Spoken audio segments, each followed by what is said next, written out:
안녕하세요. 여행지리 수업 시간입니다. 오늘도 방구석 지리여행 시작해 보도록 하겠습니다. 오늘도 역시 여행사진을 한번 가져와 봤는데요. 사진 속 장소는 어디일 것 같으세요? 네, 바로 이 사진 속 도시는 우리나라 부산입니다. 선생님이 부산을 여행했을 때 사진인데요. 사실 부산을 여행했다라기보다는 선생님의 고향입니다. 그러다 보니까 부산 사진이 굉장히 많은데 부산의 다양한 모습들 중에서 여러분들에게 보여주고 싶은 그리고 여러분들이 여행 갔으면 좋겠다라고 생각하는 장소를 한번 가지고 왔어요. 먼저 첫 번째 사진 이 왼쪽에 보이는 곳은 해운대입니다. 해운대는 우리나라 해변 중에서 가장 넓은 면적을 차지하고 있는데요. 사실 강릉에도 너무 많은 예쁜 바다들이 있지만 부산과 강릉 바다는 조금 매력이 다른 것 같아요. 강릉은 넓고 뭔가 시원하면서 이렇게 좀 웅장한 느낌이라면 해운대나 부산 같은 경우는 동쪽과 남쪽에 위치하다 보니까 바다 색깔이 조금 다르거든요. 그러다 보니까 좀 다른 매력의 바다를 느낄 수 있고요. 특히 지금 선생님이 표시한 이 건물의 경우에는 우리가 누리마루라고 부르는 에이펙 하우스입니다. 이 에이펙 하우스는 2005년도에 세계 정상들이 모여 있는 회의하는 집이라는 곳이에요. 바로 에이펙 아시아 태평양 경제협력체를 우리가 에이펙이라고 부르는데요. 이 정상들의 회의 장소였습니다. 당시 이 에이펙을 축하하기 위해서 이때부터 부산의 불꽃놀이가 시작됐거든요. 불꽃 축제가 시작됐는데 그 불꽃 축제가 현재까지도 굉장히 많은 관광객들을 끌어들이면서 부산의 유명한 축제가 되었습니다. 이러한 에이펙 하우스에서 보는 해운대와 그리고 여기 멀리 보이는 이 다리, 지금 선생님이 바다 위에 보이는 이 다리 바로 광안대교입니다. 그래서 이 에이펙 하우스 해운대에서 보는 이 광안대교도 굉장히 멋있거든요. 그래서 여러분들이 한번 꼭 방문해서 이 풍경과 경치도 느껴봤으면 좋겠습니다. 그리고 광안대교를 즐길 수 있는 한 가지 방법이 더 있는데요. 바로 선생님이 지금 배를 타고 있죠. 바로 여객선입니다. 광안대교와 그리고 광안리 바닷가를 이렇게 투어할 수 있는 여객선인데요. 이 여객선을 타면서 광안리의 노을을 느끼면 더 행복한 부산 여행이 되지 않을까 생각이 듭니다. 자, 그럼 선생님이 다음 시간에는 또 다른 여행지를 소개해 드리도록 하겠습니다. 네, 오늘은 우리가 여행지를 여행하면서 다양한 방법으로 여행을 즐길 수 있는데요. 그 중에 하나인 교통수단에 대한 이야기를 해보도록 하겠습니다. 보통 우리가 다른 나라를 갈 때 또는 어떤 장소를 갈 때 가장 많이 이용하는 교통수단이 비행기 또는 자동차입니다. 하지만 여행을 계획할 때 이 교통수단에 따라서 여행의 퀄리티, 여행의 풍성함이 달라질 수 있거든요. 바로 여행자들은 여행을 계획할 때 이 교통수단이 굉장히 중요합니다. 무엇을 타고 움직이는지에 따라서 여행의 방법과 일정, 경로가 달라지고요. 거기서 느낄 수 있는 경험도 달라지겠죠. 과거와 현재는 역시 교통수단이 다르기 때문에 교통수단이 발달한 현재 여행과 과거 여행은 달라지겠죠. 그러면 과거는 어떤 교통수단을 이용해서 사람들이 여행을 했을까요? 교통수단의 발달에 따른 여행의 변화 과정입니다. 기술이 발달하기 이전 사람들이 여행을 하고 어느 도시나 장소로 이동할 때 어떻게 이동했을까요? 당연히 도보입니다. 도보. 걸어서 이동하죠. 그러다가 이제 바퀴를 등장하게 되고 이 바퀴와 동물을 결합하면서 마차가 등장하게 되죠. 사실 도보와 마차는 기동력이 떨어지기 때문에 먼 곳으로 여행 가는 것이 불가능합니다. 하지만 여행이 조금 더 활발하게 될 수 있었던 교통수단은 바로 여객선이나 아니면 철도와 같은 교통수단이 발달하게 되면서 조금 더 멀리 갈 수 있었겠죠. 그리고 여객기, 항공기가 등장하게 되고요. 자동차도 보편화되면서 이제는 우리가 전국, 전 세계 어디든지 여행을 떠날 수 있는 자유로운 환경이 되었습니다. 그럼 얘들아, 미래에는 어떤 여행의 모습이 나타날까요? 바로 미래의 교통수단은 이제 드론이라든지 또는 우주 여객기 이런 것들을 통해서 우리가 지금은 가지 못했던 우주 세계까지 여행할 수 있지 않을까 하는 기대도 해봅니다. 자, 요즘에 우리가 가장 많이 이용하고 있는 교통수단 4개의 장점과 단점, 여행했을 때의 좋은 점과 단점을 한번 같이 정리해보는 시간을 갖도록 하겠습니다. 여러분들은 같이 말로써 정리해 주시고요. 학교에 돌아왔을 때 선생님이 이와 관련된 학습지로 한 번 더 마무리를 해보도록 하겠습니다. 여러분들 이거는 조금만 생각하면 쉽게 이해할 수 있는 부분이니까 같이 따라와 주세요. 여러분들, 비행기의 장점은 뭐라고 생각하세요? 그쵸? 예를 들어서 일본 또는 중국, 우리나라와 굉장히 가깝지만 일본 같은 경우는 우리가 비행기로 가면 3시간, 4시간 정도면 갈 수 있거든요.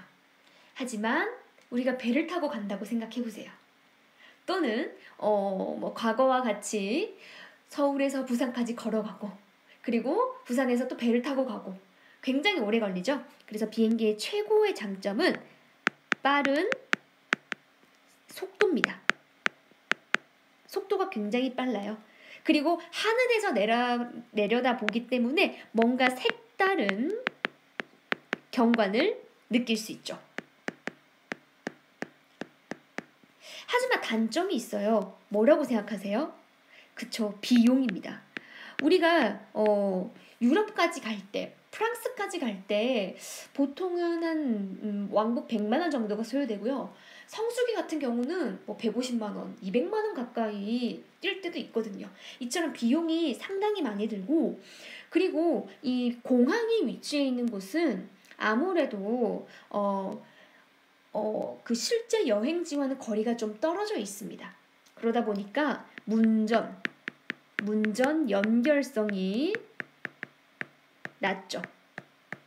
그리고 비행기가 추락을 하거나 뭔가 사고가 났을 땐 사실 거의 사망에 이르는 굉장히 사고의 위험성이 굉장히 큽니다. 또 비행기 같은 경우는 기후의 영향을 굉장히 많이 받기 때문에요. 출발 시간을 정확하게 확보할 수가 없어요. 그래서 정시에 이동을 하지 못하는 어려움도 발생할 수 있습니다. 그럼 이번에는 선박으로 한번 가볼까요? 배의 장점은 뭐라고 생각하세요? 배 같은 경우는 바다의 경치를 또 느낄 수 있고요. 그리고 배에서 우리가 크루즈 같은 경우는 숙박까지도 가능하거든요. 그래서 잠을 잘 수 있는 어떤 숙소 플러스 숙박의 장점이 있다. 하지만 단점은 이 4개의 이동수단 중에서 속도가 가장 느립니다. 가장 속도가 느리고요. 배가 정박할 수 있는 곳에만 갈 수 있겠죠. 그래서 해안가 지역에만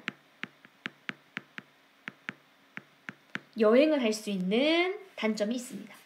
이번에는 철도 가볼까요? 철도의 가장 큰 장점이 뭐라고 생각하세요? 철도는, 기차는 정확한 그 시간에 정확하게 도착합니다. 이를 우리가 정시성이라 그래요. 정시성. 그 시간에 정확하게 도착하고요. 상대적으로 비용이 저렴해요. 그리고 다른 교통수단에 비해서 기후의 영향이 좀 적고요. 그리고 조금 더 안전하다는 장점이 있죠. 하지만 철도도 단점이 있죠. 뭘까요? 뭐 출퇴근 시간에 혼잡할 수도 있고요. 여러 번 환승을 해야 되는 경우도 있습니다. 자, 뭐 이러한 문제점이 있을 수 있겠네요. 자동차의 장점은 뭘까요? 자동차는 도로만 연결되어 있으며 철도 깔 필요도 없어요. 공항 필요 없어요. 조금의 길만 있으면 차로 어디든지 갈 수 있습니다. 접근성이 굉장히 좋죠. 그리고 내가 어디든 갈 수 있기 때문에 조금 더 자유롭게 갈 수 있다라는 장점이 있죠. 단점은 뭘까요? 그쵸, 기름값이 많이 듭니다. 연료비가 많이 들고요. 그리고 뭐 주말이라든지 성수기라든지 교통 혼잡이 있을 수 있다. 이런 문제가 있겠네요. 자, 이러한 장점과 단점이 있지만 단점이 있다고 해서 무조건 그 교통수단을 이용해서는 안 된다가 아니죠. 이런 단점들 속에서도 우리는 여행을 통해서 새로운 경험과 그리고 나만의 여행썰을 만들 수 있습니다. 자, 그러면 오늘부터는 우리가 이러한 교통수단을 이용해서 누릴 수 있는 여행 코스 또는 추천 여행 등을 선생님이 소개해 보고자 합니다. 자, 그러면 우리 교통수단에 따른 여행 보기 전에 선생님이 이야기를 하나 해보도록 하겠습니다. 먼저 선생님이 2년 전에 몽골로 여행 갔다고 친구들한테 이야기 많이 했는데요. 그때 선생님이 인천에서 비행기를 타고 몽골 울란바토르로 갔는데요. 비행기 시간이 원래는 1시 35분이었어요. 새벽. 그런데 몽골의 기상 상태가 굉장히 좋지 않고 바람이 너무 많이 불어서 인천에서 출발할 수가 없었습니다. 그래서 계속 딜레이가 되고 연착이 되면서 언제 출발했냐? 6시 반에 출발했어요. 6시 반에.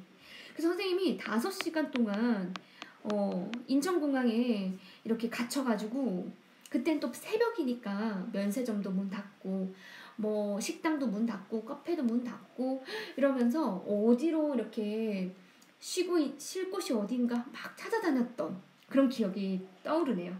이러한 연착되는 경우를 대비하기 위해서 인천공항에는 휴식센터가 굉장히 많습니다.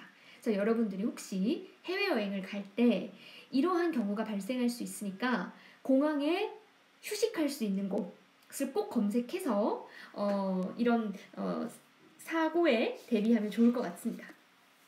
자, 두 번째는 선생님이 KTX 기차 티켓을 가져왔는데요. 강릉에서부터 서울로 가는 티켓입니다. 역시 KTX 기차의 장점 중에 하나가 역시 시간이 정확하게 일치한다라는 점이죠.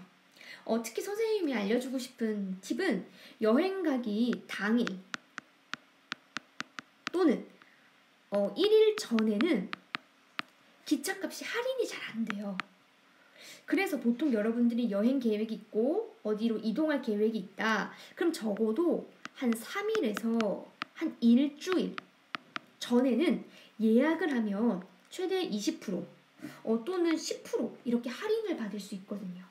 그래서 이렇게 할인 받을 수 있다라는 거 꼭 기억하시고 좀 미리 티켓을 끊어놓으면 좋을 것 같습니다. 그리고 나중에 여러분들이 이제 졸업하고 친구들이랑 여행을 간다.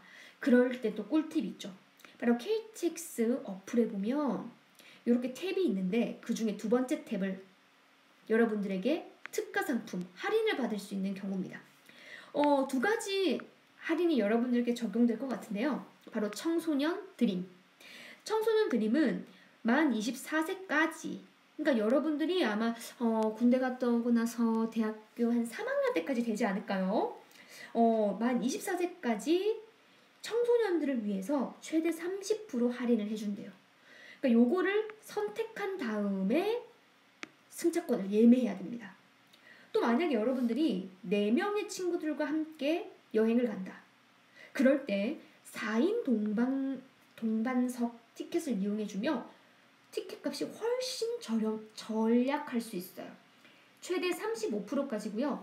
4명 친구들의 좌석이 같이 고정이 됩니다. 같이 앉을 수 있어요. 그리고 의자도 돌릴 수 있어. 그래서 마주보고 여행을 할 수 있거든요. 그렇기 때문에 그런 이점을 이용해서 여러분들이 여행을 해주시면 할인도 받고 좀 더 즐겁게 여행할 수 있지 않을까요? 그래서 이런 할인 혜택을 꼭 기억해서 여행 계획을 세워주세요.